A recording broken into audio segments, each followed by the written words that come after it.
Gente, bom dia pessoal, tudo bom? Bom dia. Hoje é a nossa aula 15, vamos falar sobre circuito SAT, vamos dar continuidade ao que a gente vem vendo nas aulas anteriores, né? Sobre NP completude, né? A gente ainda está nesse assunto de provar que problemas são tão difíceis quanto outros problemas, né? Então vamos falar desse problema aqui de circuito SAT, beleza? Bom, então até chegar nesse, de fato, problema do circuito SAT, né, vamos ver aqui algumas coisas anteriores, né? Seja X um problema NP completo, tá? Então, se X pertence à classe P, quer dizer, X pertence à classe P, se somente se P é igual a NP. Isso tá claro para vocês, né? Aqui a gente está um pouco fazendo esse caminho do que a gente viu nas aulas anteriores, né? Que se você quer provar que P seja igual a NP, né? É algo que a gente ainda não sabe se é igual ou se são conjuntos diferentes, né? Basta que de fato você pegue um problema que seja NP completo e dê um algoritmo eficiente para ele, certo? Por quê? Porque se você tem um problema que ele é NP completo, quais são as características que ele possui? Qual é a definição dele? Do INP, Está em NP. todo problema em INP. Qualquer problema NP se reduz a ele, né? Então, o que quer dizer? Se você pega um problema que seja NP completo e se você prova que ele é possível de ser resolvido de modo eficiente, como por definição qualquer problema em NP se reduz a ele, reduzir significa reduzir polinomialmente, né? Não é uma redução que vai gastar um tempo exponencial, vai gastar um tempo polinomial nisso, né? Na transformação. Aí se você transforma de tempo com tempo polinomial, e se você resolve esse problema NP completo em tempo polinomial, então qualquer problema NP também é possível de ser resolvido em tempo polinomial, certo? Então, beleza. Então a prova basicamente, né, é esse tipo de argumento, sendo que você tem que pensar tanto para a ida quanto para a volta, né? Então é um se somente se, né? Bom, se P é igual a NP, né? Então isso aqui é a volta, né? Aqui. Então a volta significa isso aqui ser a hipótese e a consequência é essa daqui, né? Ou seja, se P é igual a NP, então X também está em NP. Também está em P, né? Isso é bem claro, né? Porque se P é igual a NP, então qualquer problema que é possível de ter certificado em tempo polinomial, isso quer dizer que ele tem também sua solução em tempo polinomial, né? Então, é claro que X está em P, né? Porque ele é possível de ser resolvido em tempo polinomial. Porque ele está em NP completo, então ele está em NP também. E se P é igual a NP, então ele está em P também. É bem direto, né? A volta, né, é justamente esse argumento que eu estava falando antes, né? Quer dizer, a ida, né? A ida aqui, né? Então, x está em P e veja que x é NP completo, né? É a hipótese geral que você está tomando aqui, né? X é um problema NP completo. Então, qualquer problema em NP se reduz a x, né? Então, qualquer problema em NP se reduz a um problema polinomial. Então, qualquer problema em NP é possível de ser resolvido em tempo polinomial. Claro, né? Tá bem direto isso aqui. Beleza? Veja, então, tá, esse corolário. E esse corolário, ele é uma consequência bem direta, né, disso que a gente estava falando, né? Se existe um problema em NP que não pode ser resolvido em tempo polinomial, então nenhum problema em NP completo pode ser resolvido em tempo polinomial. Faz sentido isso para vocês? Vamos ler de novo. Se existe um problema em NP que não pode ser resolvido em tempo polinomial, tá? Ou seja, ele, o melhor que você consegue fazer é algo exponencial para ele, tá? Então, nenhum problema NP completo pode ser resolvido em tempo polinomial. Sim, Por quê? porque NP completo está dentro de NP. Então Uhum. todos os que estão em NP completo se reduzem um ao outro em tempo polinomial. Tá. Então se você não consegue resolver se você prova que você não consegue resolver como eles são reduzíveis um ao outro, você Tá prova que certo não dá para isso, só resolver falta um nenhum. pouquinho mais de clareza nesse passo de argumento. Se eu reduzisse um problema NP para NP completo, né? Então quer dizer que o. Calma aí. Ah. Então, vamos lá, olha só. Eu estou falando que existe um problema NP que seja muito difícil, né? Esse cara aí que não é possível de ser resolvido no tempo polinomial. O NP Sim. completo tem que ser. É o problema mais difícil da classe NP, né? Então, olha só, o que é alguém que está em NP completo? é alguém que tem uma redução de todos os problemas NP para ele. Então tem alguns problemas que são fáceis e vão se reduzir a ele, e tudo bem. Mas tem esse cara aí, ó, tem esse problema que está em NP e é difícil. Esse cara que não tem nenhum algoritmo que solucione em tempo polinomial. Então, pegando ele e reduzindo ao seu problema NP completo, então esse problema NP completo é tão difícil quanto esse daí que está em NP, que é muito difícil também. Né? Então tem vários problemas que se reduzem ao meu problema NP completo. Certo? Tem alguns muito fáceis, mas tem esse cara, existe um em NP que não tem nada eficiente que eu resolva. Claro, assumindo que isso seja possível, né? Esse conhecimento de que, de fato, nunca vai ter nada que vai conseguir resolver esse problema em tempo polinomial, né? Então, beleza, esse é o mais difícil de todos. Então, esse está em NP completo é tão difícil quanto esse, porque o difícil é essa redução, certo? E aí que tá, então qualquer problema NP completo é tão difícil quanto esse, que é super difícil também. Tá claro? É mais ou menos o que vocês falaram, é só talvez um pouquinho mais claro de quem com quem, né? Que você está pegando, tá? Então, olha só. Então, o que a gente viu nas aulas anteriores, né? A gente viu uma série de reduções, né? Isso daqui é o set cover, isso aqui é o vertex cover, esse aqui é o independent set, né? Esse daqui é o trace sat. A gente fez essas reduções aí. Tá? Se vocês retornarem ao conteúdo da aula passada, né? Até no vídeo anterior aí, né? Da aula 14, né? Essa aqui é a aula 15, né? Da aula 14, a gente viu essa série de reduções aí. Tá? Como reduziu em cada qual aí. Então, a gente pegou trace sat e reduziu para conjunto dependente máximo, conseguiu reduzir o conjunto dependente para vertex cover. Isso aqui foi bem direto, né? É justamente você pegar o grafo, mesmo grafo, só olhar o conjunto de vértices, o complementar, né? Aí a gente conseguiu passar a vertex set para set cover, né? Lembra do set cover? Você tem lá, você quer cobrir todos os elementos do conjunto U, e esses elementos estão em subconjuntos. Você quer escolher subconjuntos, né? Que todos os vértices, que todos os elementos do conjunto U estejam na sua união que você tomou dos subconjuntos, né? E pensando em minimizar, esse que é o menor tamanho possível, né? Tá bom, beleza. Mas olha só, teoricamente, a gente ainda não mostrou que esses problemas são NP completos. Porque o que a gente fez foi só fazer o quê? Foi só pegar um problema e reduzir no outro problema. É só isso que a gente fez, né? Precisamos de um problema NP completo como ponto de partida. Concorda? Porque eu passei essa informação nas aulas anteriores também. Como é que a gente prova que um problema é NP completo? Bom, eu acabei de perguntar a vocês qual é a definição de um problema NP completo. Né? Que, além dele estar em NP, eu tenho que conseguir provar que qualquer problema NP se reduz a ele. Né? Mas, tecnicamente, não é assim que a gente prova uma NP completude. Não é pegando... Eu peguei um problema NP, reduzi a ele. Aí tá, agora eu vou pegar outro problema NP, vou reduzir a ele. Pegar outro, reduzir a ele. Não, porque senão a gente nunca vai acabar essa prova, né?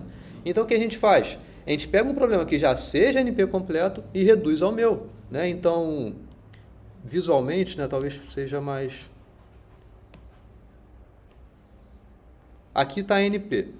Aí dentro de NP tem um NP completo, né? Então, se eu quero provar que um problema está aqui, em NP completo, né? Eu teria que pegar todo o problema de NP e reduzir a ele, por definição.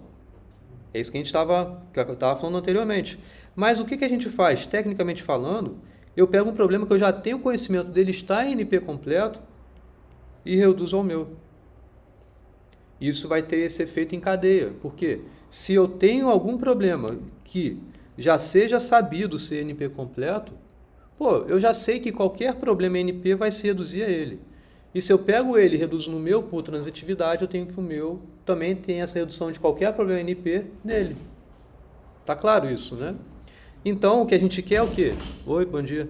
Então, o que a gente quer ter é o quê? É esse conhecimento, né? Qual é um problema possível que eu posso pegar e dizer, não, eu tenho certeza que esse problema é NP completo e eu posso usar ele como ponto de partida. É isso que está faltando eu deixar claro aqui para vocês. Fazer essa redução de um problema no outro, beleza, a gente já está construindo essa abordagem, essa construção, essa transformação, essa técnica. A gente está já entendendo um pouco isso. Só falta esse entendimento claro de algum que de fato seja NP completo. Tá? Então, eu quero é isso. É saber que problema é esse, que eu consigo jogar para 3 sites, que eu consigo jogar para cá, para cá, para cá e para todos os outros. Certo? E Y é justamente essa definição, né? Então, é esse problema. Qualquer problema NP vai se reduzir para esse problema. Esse que está em amarelo aí, interrogação. Esse é o meu ponto de partida, esse meu amarelo. Então, eu tenho que saber ter uma prova, eu só preciso ter uma prova aqui bem apresentada de todos os problemas de NP se reduzir a esse problema em interrogação. Depois disso, beleza, é a interrogação que vai fazer sentido para os demais. Eu posso dar até os demais, já que vai ter essa redução, posso partir para 3 sites. 3 sites vai ser o meu problema de partida. Tá? Estão entendendo o que eu falei? Uhum. Beleza? Então, tá. E esse problema aqui que está em interrogação, né, é justamente o que fez esse início, né, foi o Cook. Tanto o Cook quanto o Levin, né, foram 2 pessoas que independentemente provaram essa existência de um primeiro problema NP completo.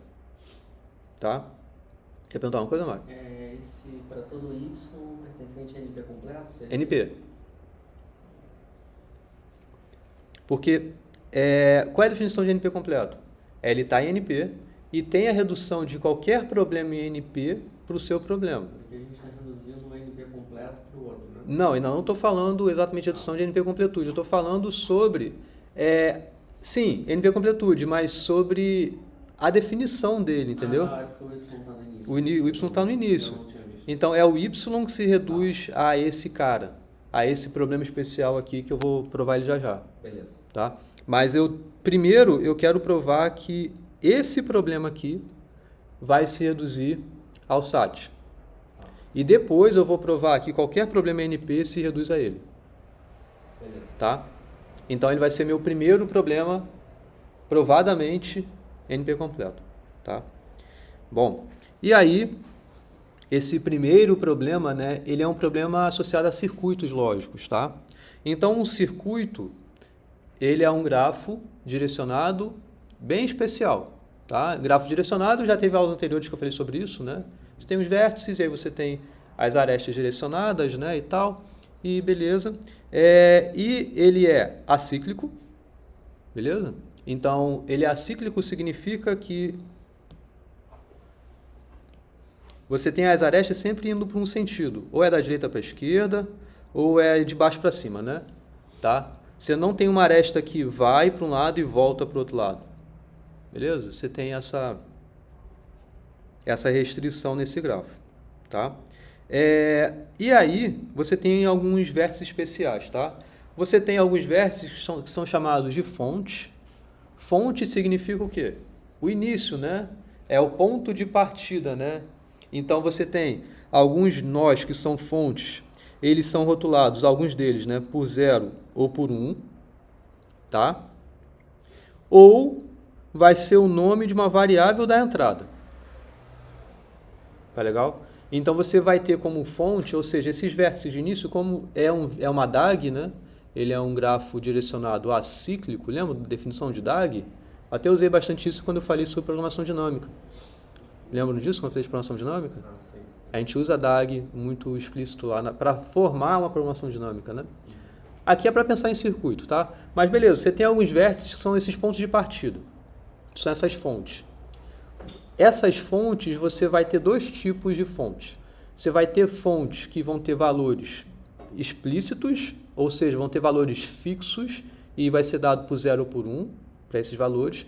E você vai ter outros vértices que são fontes também, mas são variáveis aí. Você não tem o valor atribuído já na entrada. É você que vai ter que atribuir os valores para eles. Tá? Que são essas variáveis de entrada aí. E você vai ter um sumidouro, que é uma saída do circuito. Um sumidouro. Tá? É um cara que só vai chegar até ele e não vai ser nenhuma aresta dele. Beleza? Beleza. Os outros vértices desse grafo vão ser rotulados por operadores lógicos. Veja, é um circuito, né? Que eu estou montando um circuito. Um circuito ele é formado por portas lógicas. As portas lógicas que a gente vai utilizar são essas três. É a conjunção, é a disjunção ou é a negação. Tá claro? Beleza, então a gente tem esses tipos diversos que são fontes, ou é o sumidouro, ou são esses outros internos aí que são dados por essas portas lógicas. Dentre essas fontes a gente tem dois tipos. Alguns são já com valores fixos, outros não. Tá? Beleza? E aí a gente tem esse problema, que é o circuito SAT. O circuito SAT ele é dado de entrada um circuito. Um circuito é tal como eu acabei de apresentar para vocês. Beleza? A questão é, existe uma atribuição de valores a essas variáveis da entrada. Lembram que nas fontes tem alguns que são fixos, neles você não tem que fazer, mas você tem outros que são abertos, vamos dizer assim. São variáveis. Então a pergunta é, existe atribuição de valores às variáveis de entrada que forneçam esse circuito à saída 1? Você quer saber se, se tem uma atribuição ali, naquela entrada variável, que combinando com os fixos e com os operadores lógicos, a saída daquele circuito vai ser 1. Tá? Bom, o primeiro teorema que a gente vai provar é esse. Que circuito SAT se reduz a 3 SAT. Tá claro? Depois que eu provar isso, eu vou provar que qualquer problema em NP se reduz a circuito SAT. Então, circuito SAT vai ser nosso primeiro problema conhecido ser NP completo. Tá? Depois, como? Veja, eu vou provar aqui agora que 3 SAT teve uma redução de circuito SAT para ele, então 3 SAT é NP completo. Porque circuito SAT é NP completo. Entendeu? Estão entendendo esse encadeamento de ideias? Professor, nesse caso você está provando que você já conhece NP completo para o 3 SAT, que até agora a gente não tinha provado que era NP completo. Aqui naquela forma que você deu antes... Eu estou fazendo meio que de trás para frente. Então o que eu estou fazendo? Você pegou o Y e você está... Não, ainda não peguei Y. Eu estou pegando essa interrogação aqui. Isso daqui é o circuito SAT. Ah, tá, entendi. Isso é o circuito SAT. Esse teorema é para provar que circuito SAT se reduz para 3 SAT. Depois eu vou provar que qualquer problema NP se reduz para circuito SAT. Tá? Beleza? Beleza, né? Que está aparecendo redução de lógica, porta de lógica de circuito mesmo. Mas é. Para transistor, né? 3 É, SAT. isso. É uma redução de porta lógica para transistor. Legal. Aqui, olha só. Eu dessa forma quando você apresentou 3 SAT, aí agora quando você falou de porta lógica, redução de 3 SAT. O que a gente quer fazer é justamente, quando eu falo em Y e se qualquer problema em NP, é conseguir entender o que de fato se constrói qualquer coisa algorítmica, qualquer problema computacional. Botar o computador para rodar. Exato. Isso é basicamente você conseguir pôr no chip as suas portas lógicas para montar o seu programa. É o que a gente está fazendo aí. Então não é nada absurdo falar, são todos os problemas NP. Ok, mas todos os problemas têm isso em comum. Mas, veja, a gente já está pensando um pouco mais à frente. Vamos voltar aqui e pensar nessa redução de circuito SAT para 3 SAT primeiro. Tá? Então, vamos para a prova. Olha só. Considerando o circuito genérico. Tá? Então, a gente tem que... Lembra, quando a gente quer provar uma redução de um problema no outro, você tem que... Esse problema A, reduzir nesse problema B, você tem que pegar uma instância genérica desse problema A. Então, tanto faz como é que ela é. Independente de como é que ela seja, você tem que reduzir numa instância do outro problema B. E aí pode ser uma instância particular, que é uma coisa bem específica. Tá? E é isso que a gente está fazendo aqui. Então, bom, considerando o circuito genérico, vamos construir uma instância particular de 3 SAT. Então, veja como esse texto está coerente com isso que eu acabei de falar, né? Tá? E aí você tem o conjunto de variáveis x, o conjunto de cláusulas c. E é da seguinte forma. Bom, as variáveis do seu problema 3 SAT, tá? vão ser vértices do seu circuito. Então veja, você tem o seu circuito que tem aqueles vértices que eu acabei de mencionar, são fontes, são aqueles que associam a interno, né, que são as portas lógicas, tem também o output, que é o sumidouro, beleza? Então, cada um deles vai virar um vértice. Cada um deles é um vértice do circuito, né? Eles vão ser associados a uma variável, tá? Porque, veja, eu estou montando a minha fórmula 3-SAT. Então, a fórmula 3-SAT eu tenho que saber quem são o quê? As variáveis e as cláusulas, certo? Tá claro? Beleza? Então, como é que são as cláusulas? Aqui que está a essência que vai tornar bem direta essa transformação. Então, para cada aresta direcionada, ou seja, eu estou olhando o meu circuito e as arestas que são direcionadas, tá? Beleza? Então, isso vai associar uma aplicação de um conectivo. Ou vai ser uma aresta que vai associar a uma negação, ou vão ser duas arestas que vão associar uma conjunção a uma disjunção. Certo? Por quê? Quando você vai aplicar uma porta lógica que seja uma negação, você só precisa ter uma única origem, porque é um valor que você está trocando. Você só precisa de um operando para fazer uma negação. Certo? Tá. Se você aplica... Você vai precisar de 3 setas para quando for Não. A gente vai conseguir colocar certezas aí, eu vou te explicar já como. Mas se por acaso você monta uma cláusula que associa uma operação lógica dessa, que não tem 3 variáveis, você adiciona mais alguém ali para ficar bonitinho 3 variáveis. E eu vou explicar como vou fazer isso já. Beleza. Mas se são 2 operandos, é porque você vai aplicar uma conjunção, uma disjunção, né? Então, essas 2 setas, que são 2 valores que vão aplicar a conjunção, ou 2 valores que você vai aplicar uma disjunção, você vai ter também uma cláusula associada a isso. Tá? E é o seguinte, bom, se for no circuito uma coisa dessa, olha só, você tem um vértice U apontando para um vértice V, tá? Então, você tem um vértice U apontando para um vértice V. E isso é uma negação, tá? Se isso é uma negação dos valores, isso vai associar as seguintes cláusulas. Essas 2 cláusulas aí. Então, veja, cada vértice associa uma variável, tá? Então, um vértice V vai associar uma variável XV. Um vértice U vai associar uma variável XU. Vocês conseguem me explicar por que essa seta... E veja, essa seta faz o quê? A negação. Ou seja, se esse U é 0, esse V vai valer quanto? 1. Se esse U é 1, o V é 0.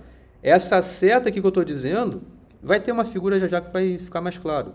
Mas é no grafo, tá?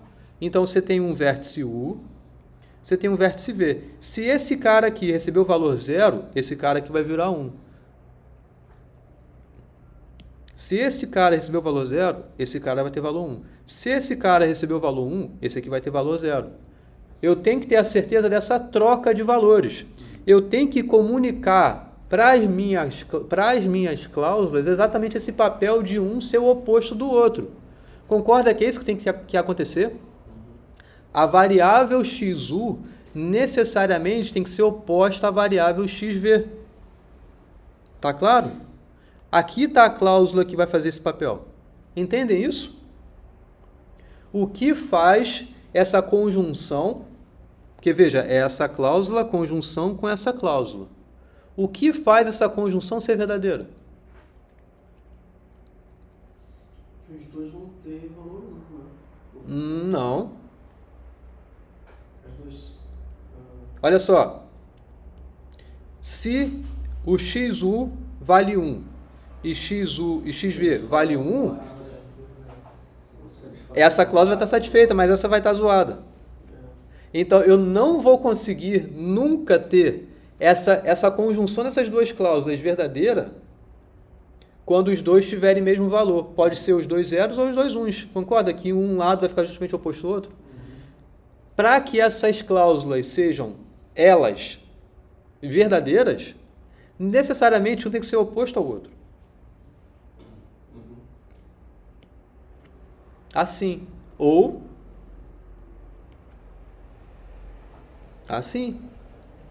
E ver que isso dá a certeza dessa equivalência que tem essas duas cláusulas juntamente com isso aqui. Desse papel, dessa inversão de valores, entendeu? Então veja como é importante a gente entender isso. Porque o que eu estou fazendo? Eu estou fazendo uma transformação de um problema de simplesmente porta lógica, que é inverter nesse caso aqui. Estou transformando isso para uma cláusula de SAT. Tá claro? Que isso é o que vai fazer dar a garantia de que um ser justamente o oposto ao outro. O XU é oposto ao XV. O XV é exatamente igual ao XU barrado. Tá claro? Beleza? Então vê que como isso aqui já dá essa garantia desse se somente se nesse caso aqui. Ou seja, se você tem uma correspondência de complementar dessa porta lógica de negação aparecendo no nosso circuito, necessariamente as cláusulas associadas têm que ser desse formato, para que dá certeza de um ser o inverso do outro. Tá? Agora vamos para os próximos casos, que é justamente você tem o U para o V, tá? Você tem o U para o V e você tem o W para o V associado à disjunção. Lembra do que eu falei? Que se você tem um circuito que é uma operação lógica associada à negação, é um vértice indo para outro vértice. Pronto. Agora, se é uma disjunção, necessariamente são dois. Então você tem esse U indo para o V e esse W indo para o V. Tá? E aí a gente vai associar a essa correspondência aqui de cláusulas. No próximo slide vai estar o argumento bonitinho dessa necessidade aí. Mas aí você tem da conjunção também, que é uma outra atribuição de valores aqui associadas a ela. Tá? Deixa eu só avançar aqui, a gente vai ter o próximo slide para conseguir verificar cada uma dessas coisas aqui. Que no caso é para assegurar que justamente o que faz sentido é quando você está tendo aqui essa conjunção. Aqui é quando está tendo a adjunção. Mas vamos para o próximo slide. Tá. Além disso, cada variável eu vou criar associada aos fixos. Lembra que eu falei que você tem vértices fixos no circuito? Né? Você tem vértices fixos que, se eles recebem 1, eu vou criar a variável dele xv positiva. Vai ter uma cláusula unitária para ele. Se essa fonte foi 0, eu vou criar justamente o oposto a ele. Tá? Uma cláusula com o literal oposto a ele. Tá? Beleza? E aí, para cada vértice saída V, eu vou criar também uma cláusula unitária. Vamos olhar aqui o que está essa tabela verdade dizendo para a gente. Tá? Então, o seguinte. Ó, isso aqui é um exemplo de um circuito.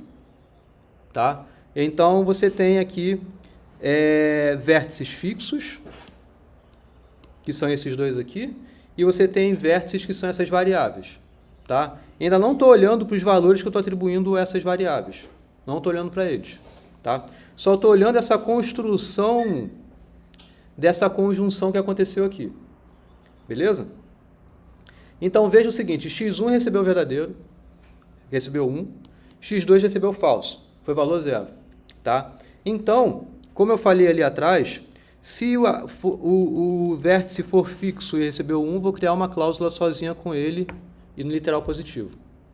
Se recebeu o valor 0, vou criar uma variável associada a ele, uma cláusula sozinha com ele e justamente o literal oposto dele. Tá?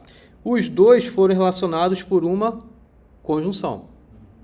Seguindo a regra que eu estabeleci ali atrás, você vai ter essa variável aqui, beleza? Esse é o x6 que eu estou criando. Ó, x1, x2, x3, x4, x5, x6. Tem os outros também, mas não estou olhando para eles por enquanto. Tá? Só estou olhando esse pedacinho. Beleza. Então, veja o seguinte. Ó, x6 negado ou x1. x6 negado ou x2. E aqui a conjunção com justamente o x6 e a negação do x1 e x2. Tá? Agora, eu já montei aqui, né, exatamente essa tabelinha, tá? De acordo. E vocês estão enxergando bem ela? Talvez não, né? Aqui acho que talvez fique melhor.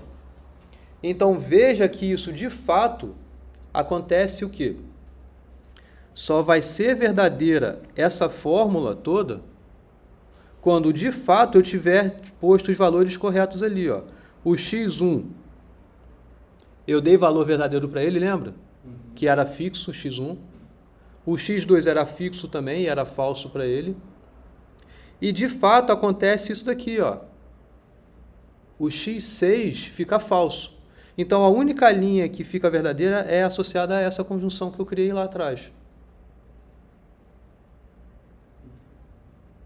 Beleza?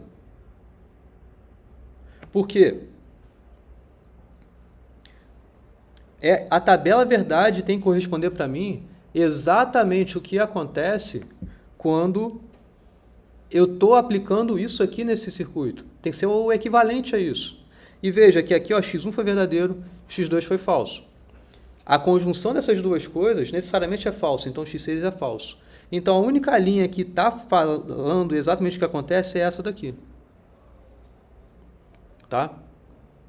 Vamos ver as outras aqui. Não as outras nesse circuito, mas o que garante cada coisa aqui. Ó, em relação à primeira, tá de boa, aqui uma é negação do outro. Então, veja aqui, ó. O que faz ser verdadeiro é quando um é falso, outro é verdadeiro, outro é falso. Tá? Os outros dois são falsos. Não sei se está claro aí que vocês estão... Acho que nem dá para aumentar. Ah, deu. Tá? Uhum. Beleza? É exatamente a aplicação daquela conjunção aqui. Tá? Aqui, em relação à adjunção. Bom, estou colocando eles aí. Ó. Foi exatamente o que eu botei no slide anterior. Tá? Oi? Tá igual. Tá igual. Então, vamos ver se de fato está batendo com isso aqui. Quando F true, U e W, né? U e W são as premissas, né? O V é o resultado. Se a adjunção é falso, aqui tem que ser falso. E se esses dois aqui é falso, isso aqui é falso, beleza, isso é para ser verdade. Toda disjunção está dentro da equação. Aham. Então, que é verdade é Isso. o resultado. Tá? Então, ok quanto a isso. É exatamente o que eu estava falando aqui, né? No de cima também. Porque um é verdadeiro, outro é falso, ok, isso é verdade. E isso é para ser aceito. Né? É exatamente o que eu estou falando aqui. Mas está claro? Então, outra coisa que tem que ser verdade é isso, olha só. O U é falso. O W é verdadeiro. O V, eu estou nessa linha, né? O V é verdadeiro. Isso é uma verdade para mim. Ok quanto a isso? Tá? Porque é como eu estar falando o seguinte aqui.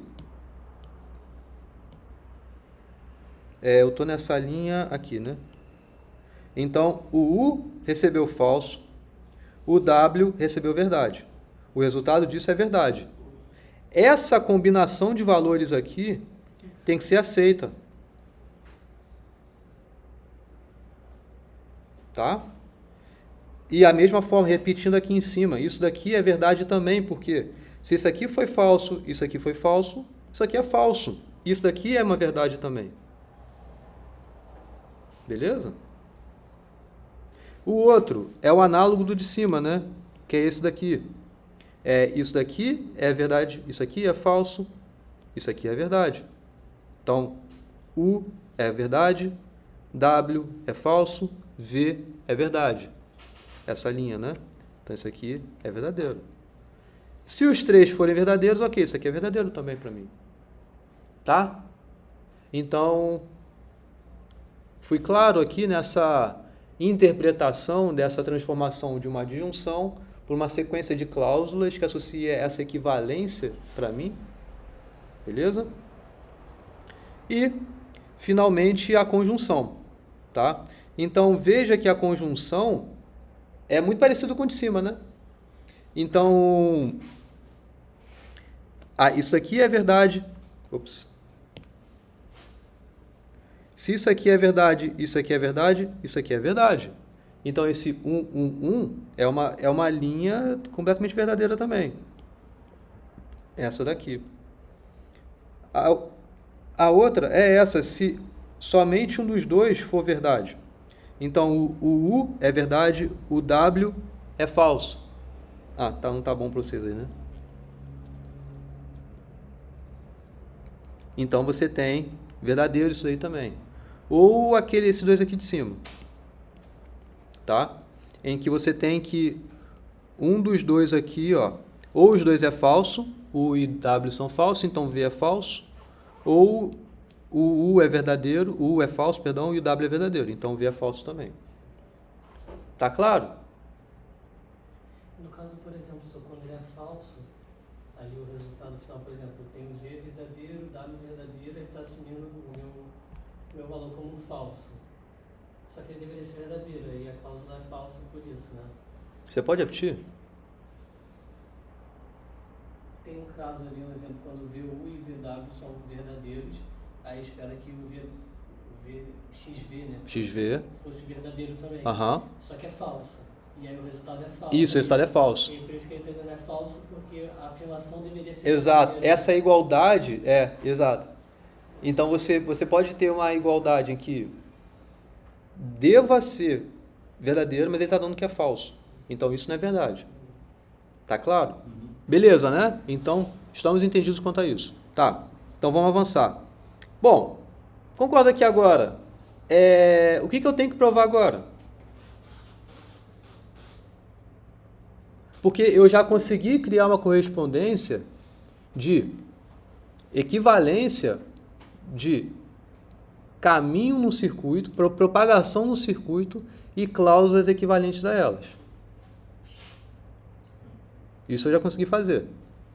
A gente fez ainda. Não, ainda nem terminei, mas eu já consegui criar uma correspondência dessas. Tipo, o meu circuito tem saída 1.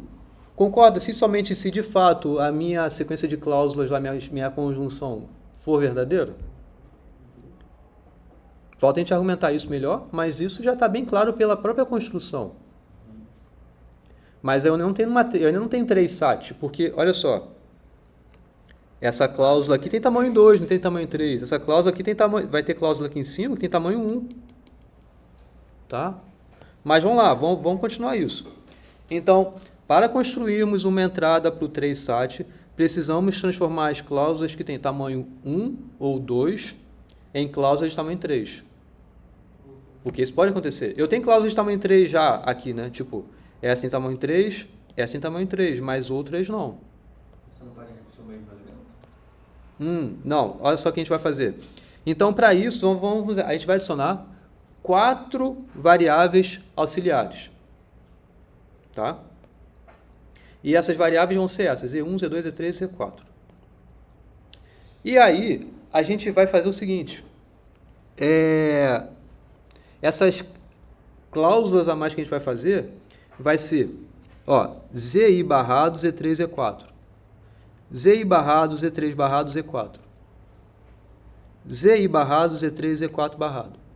ZI barrado, Z3 barrado, Z4 barrado.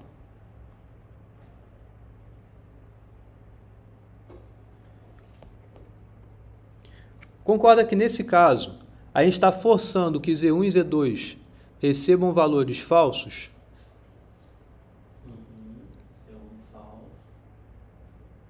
Porque olha só,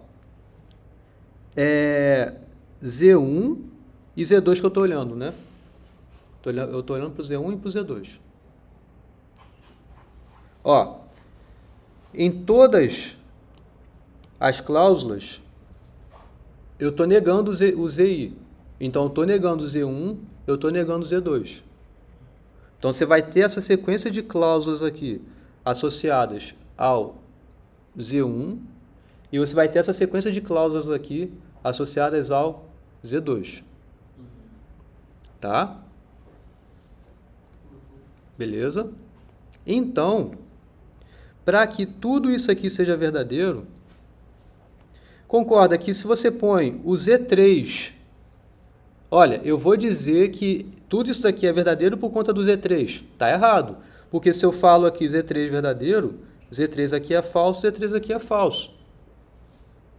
Se eu falo que o que vai fazer isso tudo verdadeiro é o Z4, vou estar errado também. Porque aqui ele está verdadeiro, mas aqui ele está falso, aqui ele está falso. Ou seja, essa combinação, essa e essa, o que está dizendo? Eu estou colocando todas as combinações de valor de Z3 com Z4. Estão enxergando isso? Ou seja, não tem como todas elas serem satisfeitas em função do Z3 e Z4. Não vão ser eles que vão me dar esse papel. Por quê? Eu estou combinando todos os possíveis interligações deles, relações entre eles, né? É o 00, é o 01, é o 10, é o 1, né? É isso aqui, ó. Verdade, verdade, falso, verdade, verdade, falso, falso, falso. Tô combinando todo mundo aí. Porque no 3 SAT você não pode definir o valor, né? Tem que estar Eu não igual, sei quais são. Por isso que eu estou forçando a barra eu estou criando artificialmente essas cláusulas a mais, tanto para o Z1 quanto para o Z2. Mas eu estou criando isso para eu ter a certeza que, uma vez que eu criei elas, esse pedaço todo só vai ser verdadeiro se tanto o Z1 quanto o Z2 forem falsos. Tá claro? Mas para que eu estou fazendo isso? Eu não estou fazendo isso porque isso aqui está independente de tudo que eu criei até agora. Aquelas cláusulas que eu criei até agora, ainda não estou usando. Agora que eu vou usar. Porque olha só, se eu estiver olhando naquela minha ligação, na minha transformação que eu fiz, uma cláusula unitária, eu transformo nessa cláusula, Z1, união, Z1 e Z2. E estão vendo que o Z1 e o Z2 de fato não vão influenciar em nada. Ou seja, se anteriormente a cláusula era verdadeira, agora vai continuar sendo por conta do T. Esse T aí, não do Z1 e Z2, porque eles são falsos. Entendeu? É maneiro, né? Então eu estou forçando a barra, criando cláusula de tamanho 3 em relação à cláusula de tamanho 1 que eu tinha anteriormente, e não vai fazer alterar substancialmente o meu sistema em nada. Porque o que importa para ser verdadeiro continua sendo a mesma importância anterior, era o T. Não o Z1 ou o Z2, porque eles são falsos necessariamente. E aí, se você tem uma cláusula que é de tamanho 2, tipo essa, T e T', põe um Z1 lá. Entendeu? Que da mesma forma, o que fazia ficar verdadeira aquela cláusula é o que vai continuar fazendo ficar verdadeira essa nova cláusula. E não essa adição do Z1. Vê que é importante, foi importante eu adicionar isso. Foi importante eu adicionar essas cláusulas aqui para forçar a barra, porque se eu crio artificialmente e ponho lá, tá, vou criar um Z1 qualquer e colocar ali dentro. Concorda que ele pode fazer diferença, uma vez que ele não tem nenhuma relação com nada anterior? Põe verdadeiro para ele só e pronto.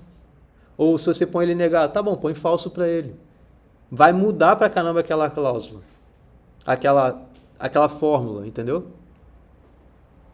Tá claro isso? Então eu estou saindo de cláusulas de tamanhos 1 ou 2 e indo para todas as cláusulas de tamanho 3. Tá legal? Então a gente já tem 3 SAT escrito. A gente já tem as 3 variáveis por literal, 3 variáveis por cláusula bem escrito. Certo? Porque a gente tinha aquele circuito, a gente conseguiu transformar aquele circuito em cláusulas na FNC e cada cláusula tem o tamanho 3. Então a gente tem 3 SATs. O que falta a construção foi muito boa para a gente. Então, mas a gente precisa terminar com isso aqui, que existe uma atribuição para as variáveis do circuito, tal que a saída daquele circuito seja 1, se e somente se a fórmula SAT é satisfazível. Tá? Então, a ida por construção, observe que sempre temos um literal verdadeiro para cada uma das cláusulas.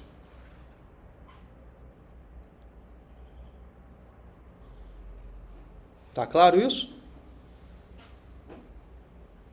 Porque a gente constatou pela tabela verdade que justamente aquela associação de setas que você tinha no circuito dava a equivalência que a gente precisava com aquelas cláusulas. Então, se você tem uma atribuição que de fato dá essa saída verdadeira no circuito, também no SAT você vai ter. Bom, a volta. Como a saída é uma conjunção de uma ou mais cláusulas, né, por construção, né, e a fórmula é satisfeita, então também vai ter uma atribuição de valores para aquelas variáveis que vai deixar aquela fórmula verdadeira. Essa parte do se somente se é o argumento que eu já estabeleci antes por conta da construção da tabela verdade. Porque a gente montou todas as possíveis interpretações de setas de portas lógicas em relação às cláusulas da fórmula SAT. Então essa parte aqui é para ser até mais direta, inclusive, à prova. Eu poderia até ter posto ela antes. Porque é a consequência daquela construção da tabela verdade. Tá? Beleza? Então tá, olha só. Nota aqui para mostrar que todos os problemas mencionados até agora são NP completos. O que a gente precisa mostrar? Tem que mostrar que o circuito SAT é NP completo. Porque eu já tenho o circuito SAT para os 3 SAT. Beleza. Agora o que falta é eu mostrar que ele é NP completo de fato. Né? E aí vamos lá. Aqui é simples e rápido também, olha só. A gente precisa mostrar que o circuito SAT está em NP. E que todo problema de NP se reduz ao circuito SAT. Né? Eu não precisaria mostrar o que a gente estava chamando de volta, no caso do 3SAT, mostrar que aqueles valores também são verdades. Mas é o que está escrito aqui. Está escrito bem direto, mas é o que está escrito aqui, tanto a ida quanto a volta. Parte? Aqui, ó, tanto a ida quanto a volta.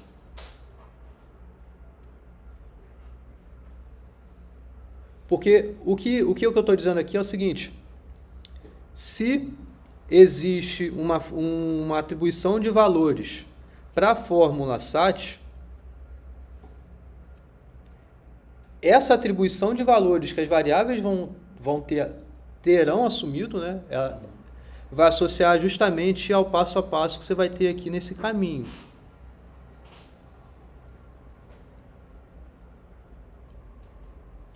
Porque isso daqui é uma adjunção. Essa adjunção só é verdadeira se ao menos uma das duas aqui for verdadeiras. Essa combinação de valores aqui eu vou associar aqui a cláusulas, não é? Aquelas 3 cláusulas que apareceram em relação à adjunção. Não é isso? Vou fazer essa associação de valores. Não, eu entendi que por então vai ter essa saída, mas aí eu posso usar isso como argumento para a volta? Não, eu não estou usando isso como argumento na volta. O que eu estou usando eu estou olhando a minha expressão de SAT. A minha volta eu tenho minha cláusula, minha combinação de cláusulas lá. Certo? E eu tenho uma atribuição de valores a elas que torna aquela cláusula, toda aquela fórmula verdadeira. Eu sei que aquela fórmula não me veio de qualquer lugar, ela me veio dessa construção aqui. Essa correspondência que eu tenho pela tabela verdade me dá exatamente o que faz as cláusulas serem verdadeiras. Concorda? Sim. Porque eu estou analisando todas as possibilidades de casos ali. Tá? Então, essa combinação de valores é a que vai ser a combinação de valores que faz aquelas cláusulas serem verdadeiras, é a que vai ser a combinação de valores que eu vou estabelecer aqui para que torne essa circuito verdade também. Tá, mas aí a gente está argumentando que por construção as tabelas de verdade são equivalentes. É. Mas se é equivalente, é essencialmente isso que eu estou argumentando. Sim. É. Tá? É porque tem outros problemas que, pelo menos que eu lembro de a gente ter feito por construção, Uhum. mas você ter feito a prova. É porque aqui eu estou forçando muito a barra nessa equivalência já desde o início. Aham. A minha construção, eu já estou montando uma equivalência de fato, um se somente se, a cada passo. Sim. Então, a negação que você tem aqui é um se somente se for aquela conjunção lá das cláusulas. Entendi. É a conjunção que eu tenho aqui, é se somente se, por conta da tabela verdade, aquelas conjunções que aparecem em relação àquelas cláusulas. Então, é por isso que o se somente se depois, no final, também é muito direto, porque segue disso. Ok. Entendeu?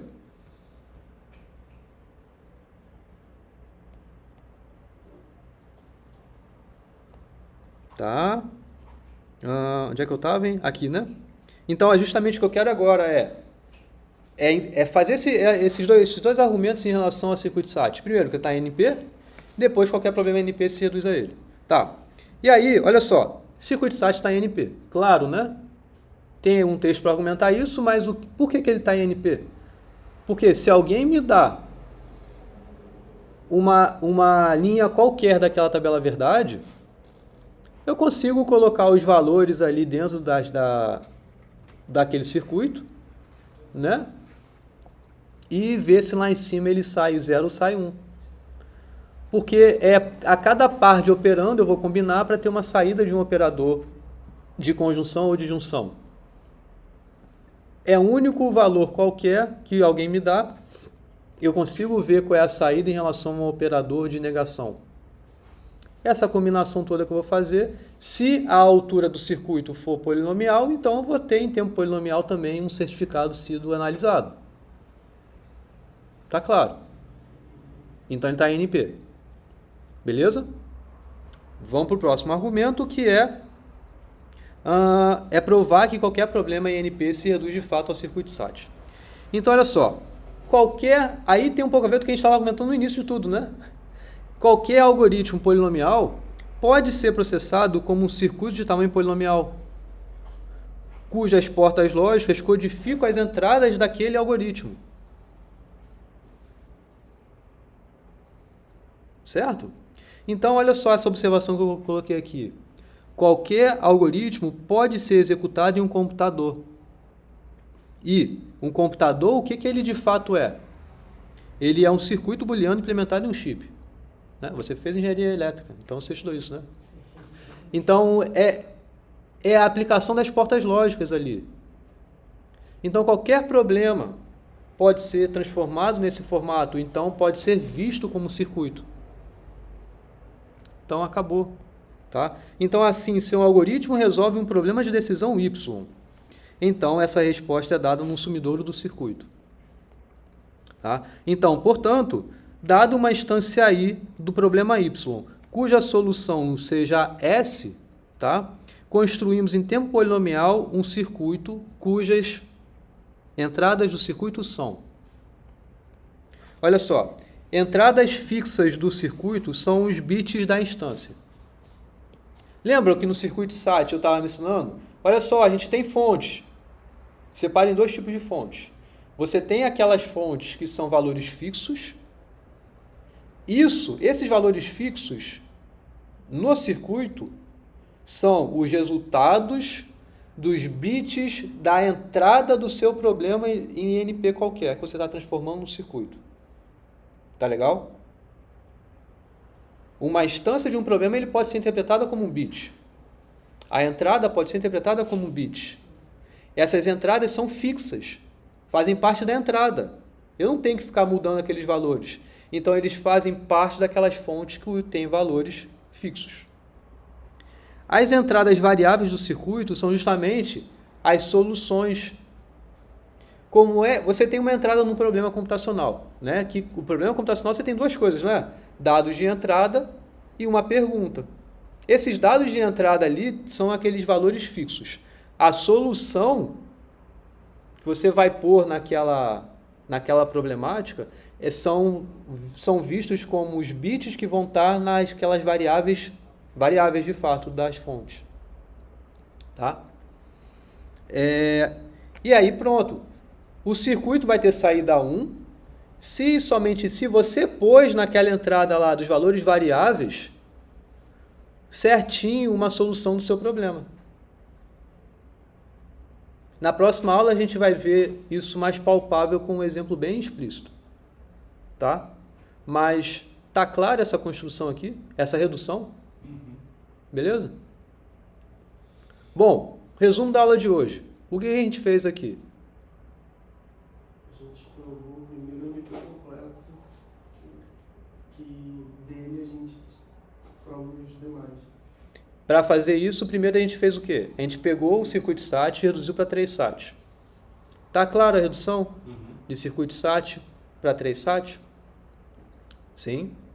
Então a gente conseguiu fazer correspondência das aplicações de portas lógicas para cláusulas correspondentes. Pronto. Não tinha tamanho 3 certinho, mas a gente conseguiu colocar variáveis artificiais aí para forçar a barra para ficar tudo no tamanho 3. Essa forçação de barra é o mesmo pensamento que você pode ter para provar uma coisa que eu sempre passo de exercício, provar que um SAT qualquer se reduz a 3 SAT. E se adicionar novas variáveis... Você quer agora não adicionar e aumentar o tamanho das cláusulas, mas quebrar cláusulas, para ficar todas as cláusulas de tamanho 3. Entendeu? Tá legal? Beleza.